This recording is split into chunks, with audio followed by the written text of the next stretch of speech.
Good day, everyone. Welcome back to our discussion on Methods of Research 1, Profit 11. For this meeting, we will deal with Module 3, Identifying and Selecting a Research Problem. Let me begin with a simple question. Where does a research study actually begin? Is it with the title, with a questionnaire, or with statistics? Or perhaps with a beautifully written research proposal? Actually, none of this. Research actually begins much earlier with the problem. And this is where many beginning researchers struggle. We often think that doing research means finding an interesting topic. We say, I want to study artificial intelligence, or I want to study students, academic performance, or I want to study technology and education. But here's the important distinction. A topic is not yet a research problem. A topic tells us what area interests us.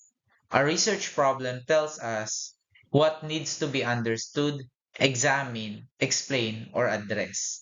And the difference may seem small, but it changes everything that follows. Because if we begin with a poorly defined problem, even the best methodology, the most sophisticated statistics, and the most impressive research paper cannot completely rescue the study. In this module, we are going to explore one of the most important skills in research. That is, how do we recognize a problem worth researching? And how do we transform that problem into something focused, feasible, meaningful, and researchable? Let's begin.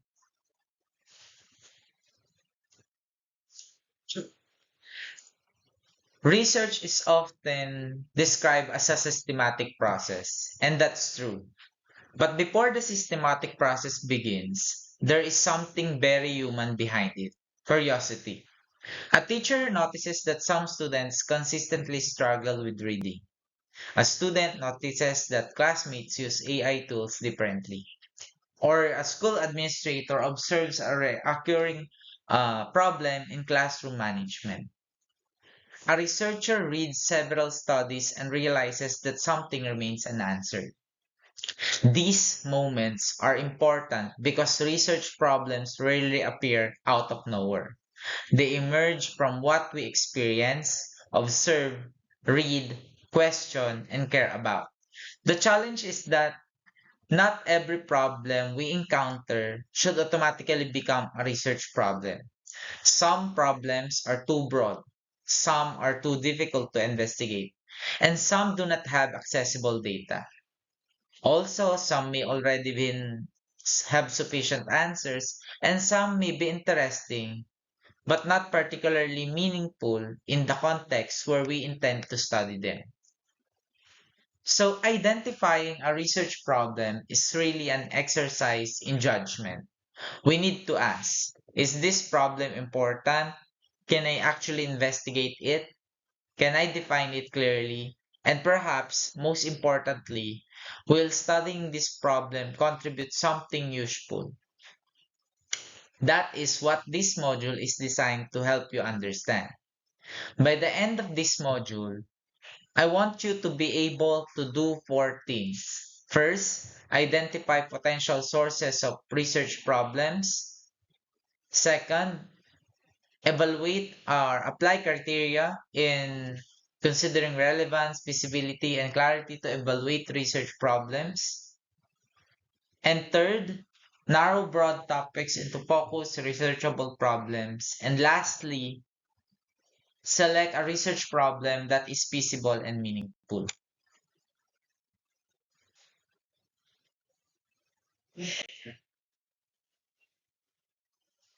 To begin with, let me ask you an important question. Where do research problems actually come from? Many students and researchers believe that researchers sit alone in a room and suddenly come up with an original research problem. That's not usually how it happens. Research problems are often already around us. They are hidden in our classrooms, present in our communities, appear and cited in literature we read, and emerge from policies and changes in education.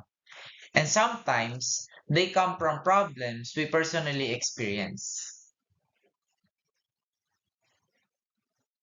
These are the identified important sources of research problems. So we have the personal experience, theories and literature, policies and curriculum needs, community concerns, and professional practice. So let's examine one by one. Let's start with something very close to us, which is personal experience. Imagine you're already a teacher who notices that despite repeated explanation, some of your students continue to struggle with a particular concept. Or imagine a student who observes that classmates consistently have difficulty completing research tasks or other academic tasks. These experiences can become starting points for research. So as presented in your screen, persistent reading, difficulties, and classroom discipline problems is one of these examples.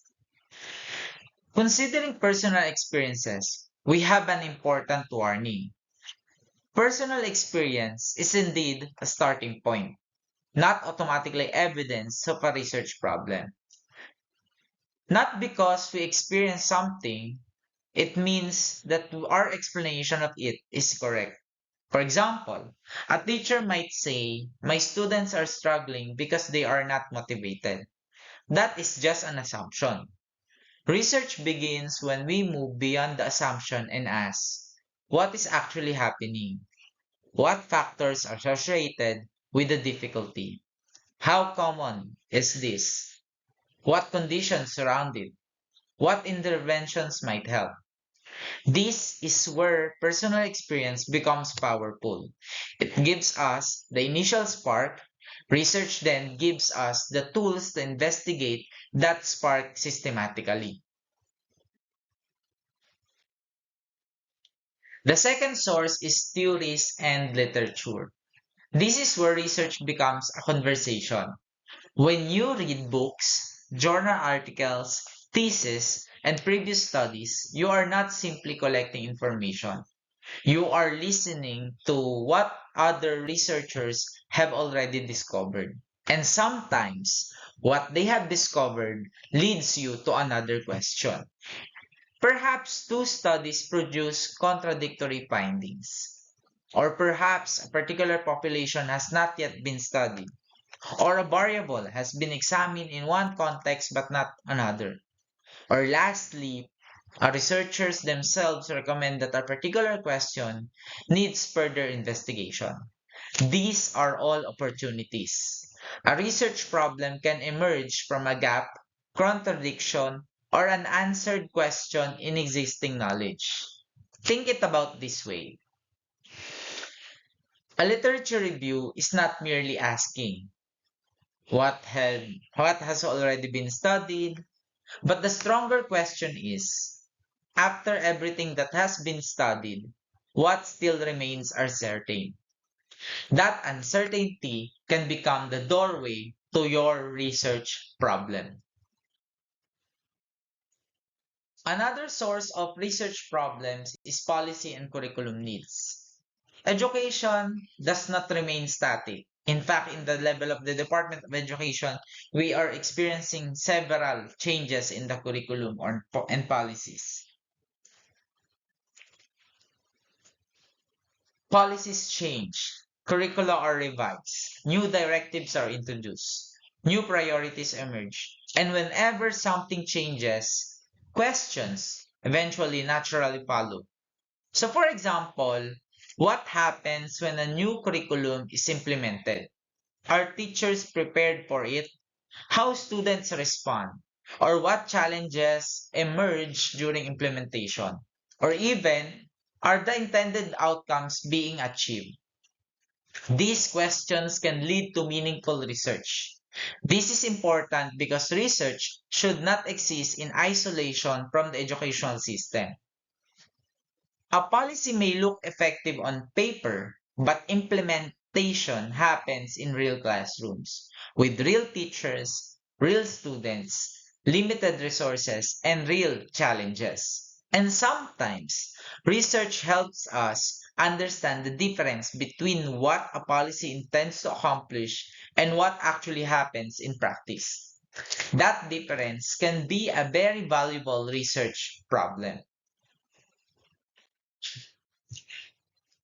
Research problems can also come from community concerns. This reminds us that education does not stop at the classroom door or the four corners of the classroom. Schools are part of a communities. What happens in barangay can affect a school.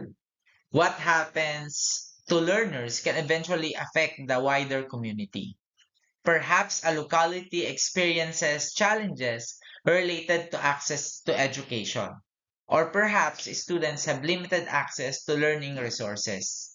Or parents face difficulties supporting their children's learning. These are not merely social observation. They can become research questions when we investigate them systematically. The key is to move from there is a problem in our community to what exactly is happening, why might it be happening, and what evidence can help us understand it. That transition from observation to systematic inquiry is one of the defining characteristics of research. The fifth source is professional practice. For educators, this is especially important. Every day, teachers make decisions. They choose instructional strategies, manage classrooms, assess students, design learning activities, community and communicate with parents, and sometimes patterns begins to appear. A particular teaching strategy may not work as is expected. A classroom management problem may repeatedly occur, or students may consistently struggle with the learning outcome. These recurring challenges can become research problems, and there is something powerful about research grounded in professional practice. It has a direct connection to reality. You are not researching on abstract issue simply because it sounds sophisticated. You are investigating something that actually matters in the professional environment. This is one reason educational research can be transformative. A problem that begins in one classroom can lead to knowledge that improves practice beyond that classroom. Now we arrive at one of the most important questions. What makes a research problem a good research problem? Being interesting is not enough. So we have here the five main criteria for a good research problem. We have relevant, feasible, clear, researchable, and ethical. So let's think about these five as filters. First, relevance. Does the problem address a real issue in education? Second, feasibility. Can you actually conduct the study given your time, resources, skills, and access?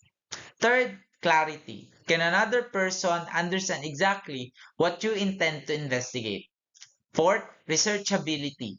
Can the problem actually be examined through data collection and systematic investigation? And finally, which is the most important one, ethics. Can you investigate the problem while protecting participants' rights, privacy, and welfare? A problem that fails any of these tests needs to be reconsidered because good research isn't simply about asking a fascinating question. It's about asking a question that is important, possible, understandable, investigable, and responsible. Now let's talk about a problem that almost every beginning researcher encounters. The topic is too broad. Consider the praise. For instance, technology in education. Although it sounds interesting, but can you actually research it? Not really, not in that form. Technology in education could include artificial intelligence, mobile applications, learning management systems, virtual reality, online learning, educational games, and countless other areas. So we need to narrow it. So let us have these steps as presented in the screen or useful progression. We begin with technology in education. Then we move to a specific context. Let's say use of mobile apps in grade 7 science classes. And then we become even more specific by identifying variables. Let's say impact of mobile apps on science problem solving skills of grade 7 students. Notice what happened. We did not abandon the original topic. Instead, we simply zoom in into that specific problem. Think of research like using a camera. A wide angle lens shows us the entire landscape. But if we want to study something carefully, we need to focus the lens. The narrower and clearer the focus, the easier it becomes to determine what data we need, whom we need to study, and what exactly we want to understand. However, even after narrowing our topic, we still need to ask, can I actually do this? This is where feasibility screening becomes essential. We have four practical questions to begin with. First, do I have enough time? A research problem may be excellent, but if your available time is 3 months and the study requires a year, you have a feasibility problem. The second question is, are the necessary resources available? For instance, funds, tools, and respondents. Do you have the funds, tools, materials, technology, and respondents needed? Third, am I knowledgeable enough in this area? You don't need to know everything before beginning research, but you need enough understanding to investigate the problem responsibly. And the fourth, will participants and data be accessible? This question is often overlooked. You might want to study a particular population, but if you do not cannot ethically and practically access the participants or data, the study may not be feasible. So before falling in love with your research topic, ask yourself, can I actually finish this study? Because a smaller study that you can complete well is usually better than an ambitious study that remains unfinished. So where does this leave us? A well-chosen research problem is more than the first step of a research paper. It is the foundation of the entire study. If the problem is unclear, your objectives may become unclear. If the problem is too broad, your methodology may become too difficult to manage. If the problem is not researchable, of course, your data may not answer the questions you are asking. And if the problem is not meaningful, the entire study may have limited value. That is why identifying a research problem requires careful thought. We need to know where research problems can come from. We need to evaluate them using clear criteria. We need to narrow broad ideas into focused problems. And we need to determine whether the study is realistically possible. But I want you to remember one sentence from this module. A research problem is not just about what interests you. It is about what matters, what contributes to knowledge, and what can potentially benefit learners, teachers, schools, or communities. That is what transforms research from an academic requirement into meaningful inquiry. Before we end, let's bring everything together.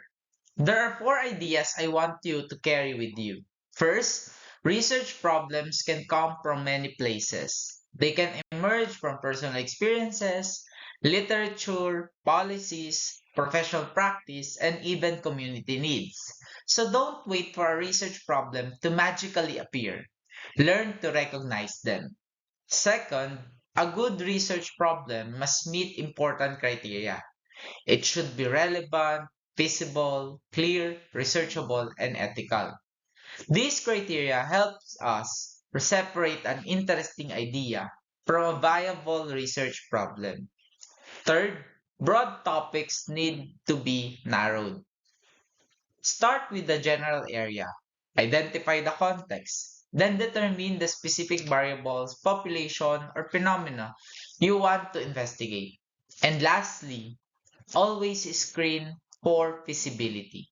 Ask yourself, do I have the time, resources, necessary knowledge, or can I access the participants and data? Because ultimately, research is not about choosing the biggest problem you can imagine. It is about choosing a problem you can meaningfully investigate. So as you begin developing your own research ideas, don't simply ask, what do I want to research? Ask something more powerful. What problem is more understanding, and what can I realistically do to help us understand it? That question can be the beginning of meaningful research. And sometimes it can be the beginning of meaningful change. So thank you and God bless us all. So for your assignment, I want you to, per group, think of research topics. Then you may send it to me personally using Messenger or through email.